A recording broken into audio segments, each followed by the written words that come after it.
Donc à chaque fois ça déborde. L'eau n'a plus de passage. Quand l'eau s'en va, on revient. Non, on n'a pas où il faut partir. Quand il pleut, nous tous on va à la salle des fêtes ou bien dans les hôpitaux. Ils ont fait des promesses et la promesse n'a pas été faite. Moi, on n'a pas les moyens pour quitter. Si Ado même pourrait nous aider aussi, il peut nous aider, vraiment, ça nous fait plaisir.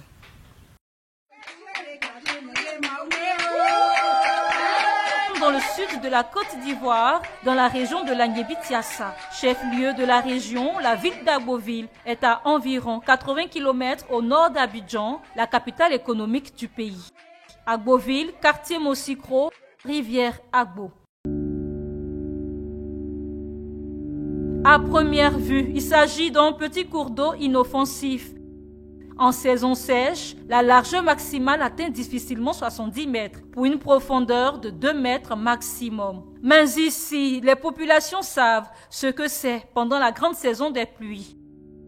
Depuis quelques années, en effet, les eaux de la rivière montent pendant cette période, occasionnant des dégâts matériels et entraînant des déplacements de population. La rivière peut s'étendre jusqu'à 200 mètres de part et d'autre de son lit. Beyabetou Gassara a la quarantaine révolue. Déjà affaibli par un mal qui le handicape, il est constamment victime de cette crue de la rivière Agbo. Héritière d'une cour familiale située à proximité, il témoigne. Quand il pleut, on s'en va chez quelqu'un. Si nous nous réfugier là-bas, la personne nous prend bien. Si l'eau est partie, on revient encore. On n'a jamais dit que, tiens, c'est la faut quitter. Depuis on est là, il n'y a personne qui vient. On prend passage jusqu'à l'autre descend, l'autre s'en va, on vient. On lave le coin, la maison, tout le truc est gâté. On fatigue ici, c'est très mal. Il n'est pas le seul. Ça fait 11 ans moi-même ici, je vis ici. Voilà. C'est ici que je travaille, c'est ici que je fais tout, matin, midi, soir ici, là. Là où on est assis, là, c'est... Période de la pluie, on ne peut pas s'asseoir ici. Mais quand ça arrête, l'eau s'en va, là on revient. Voilà. L'eau s'en va, on revient. S'il pleut, voilà, on recule un peu, on s'en va un peu. On en va notre affaire ailleurs et puis nous aussi on s'en va s'asseoir ailleurs. C'est comme ça que nous vivons ici. Quand il pleut, nous tous on va à la salle des fêtes ou bien dans les hôpitaux pour mieux vivre là. Parce qu'ici, là, on ne peut pas. Nous, on est nés dedans. Nos parents, on est nés pour trouver d'autres parents. Donc, on est toujours dedans. L'eau remplit les maisons et ça fait qu'il y a des familles, ça crée des dégâts matériaux. Et ça fait que des gens, des familles sont obligés de déménager pour aller dormir chez des voisins. Et souvent ici dans des hôtels et tout ça. Quartier artisanal, Balé, Kwakro, Gantois, Montéville ou encore Odéné-Kabougou sont autant de quartiers situés le long de la rivière. À chaque crue, les dégâts y sont ressentis. Lors de la dernière montée des eaux survenues d'octobre à novembre 2022, plus de 7 quartiers ont été inondés, occasionnant le déplacement de 423 personnes. Assandé Kanga, inspecteur en physique-chimie, habite le quartier depuis 10 ans.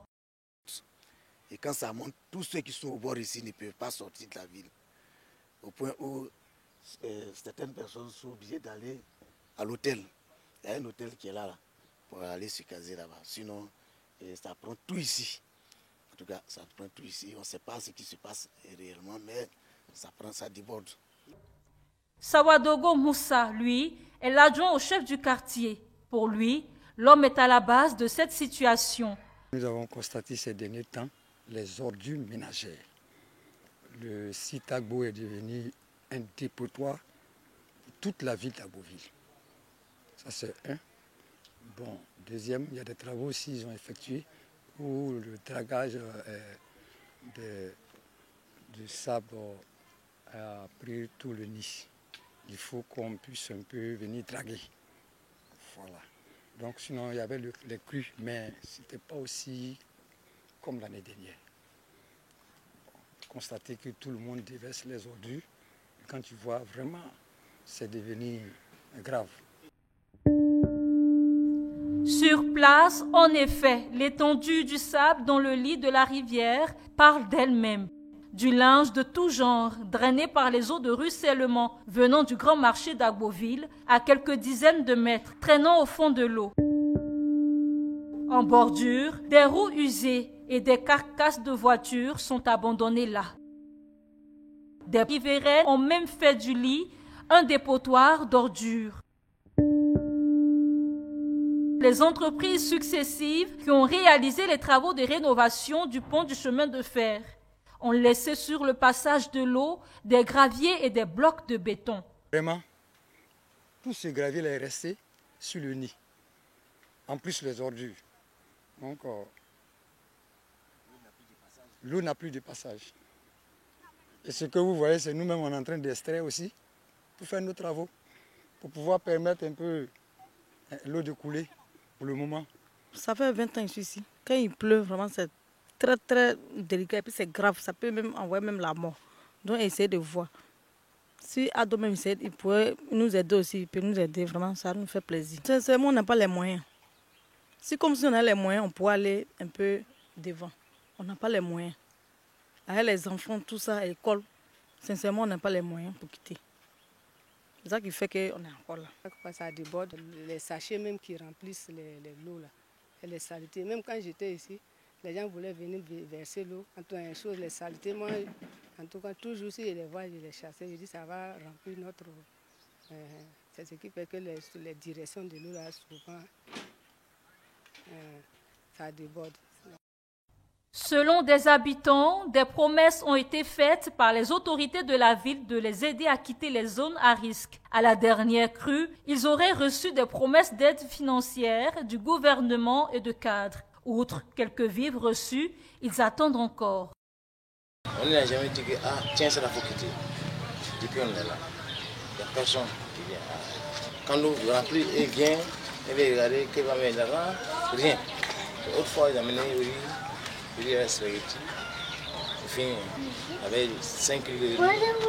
Ça finit. Alors, mon piment aussi malade. Moi, il est malade. J'ai là, manger là, les médicaments. Même il est malade. Ça vaut l'eau de gagner sur toi. Là, ça fait 10 ans. Si les pétés de nous, c'est bon. Qu'ils nous ont promis, nous ont appelés, ils nous ont fait des recensements, ils nous ont envoyé, comme je vous ai dit, je répète encore, des vivres pour qu'on ait qu'à attraper ça. Ceux qui sont d'urgence, ils ont promis de loger. Mais vous êtes venus, vous avez vu les voisins qui sont là, ils n'ont pas été aucunement délogés. Donc sur ce plan-là, l'État n'a pas vraiment... Les gens qui sont au devant de tout ça n'ont pas... Même la ministre du Social était venue ici, ils ont parlé, ils ont fait des promesses et la promesse n'a pas été faite. De un, on n'a pas reçu l'argent. De deux, dans notre quartier, on n'a pas reçu d'autorité. On n'a pas reçu l'argent, on n'a pas reçu d'autorité. On a appris que dans d'autres quartiers, les gens sont partis. Mais chez nous, on n'a pas reçu. Moi aussi, je centre-ville. Mais déjà, un début de solution aurait été proposé par la préfecture. Lorsque, comme on appelle le préfet, nous a reçus, il nous a dit qu'il allait faire un drainage ici pour enlever, pour creuser, pour que quand l'eau vient, l'eau soit contenue. Et qu'ils nous ont dit qu'ils vont même, aujourd'hui, ils vont faire peut-être même les puits. Vraiment, ils nous ont fait des promesses. Voilà, ils ont dit que même ceux que c'est encore gens, qu'ils n'ont qu'à déménager, mais ils vont déménager avec quel moyen? Il faut qu'ils paient une caution. C'est la caution qui peut leur permettre de déménager pour aller prendre une autre maison. Mais tout ça n'a pas été appliqué. Ça veut dire qu'il y a eu des promesses, mais c'est vain pour l'instant. Sinon, eux-mêmes ont la solution au problème. Ce n'est pas un problème, c'est pas un problème d'aujourd'hui, c'est un problème récurrent. Ça se fait chaque année, et nous sommes dedans. Parce qu'on n'a pas de caution, on ne sait pas où elle est. C'est ça, cette population-là souffre toujours. Et chaque année, c'est le même. On peut dire dans nos jargons, c'est le même CD, on regarde et puis c'est comme ça. D'ici là, ces populations continuent de vivre dans cette zone à risque, attendant peut-être la prochaine crue de la rivière pour encore plier bagages. Dans l'attente d'une solution définitive et durable, les autorités compétentes et les bonnes volontés peuvent s'atteler à dégager tout ce qui obstrue le passage de la rivière pour réduire les dégâts durant la prochaine saison des pluies qui s'annonce déjà.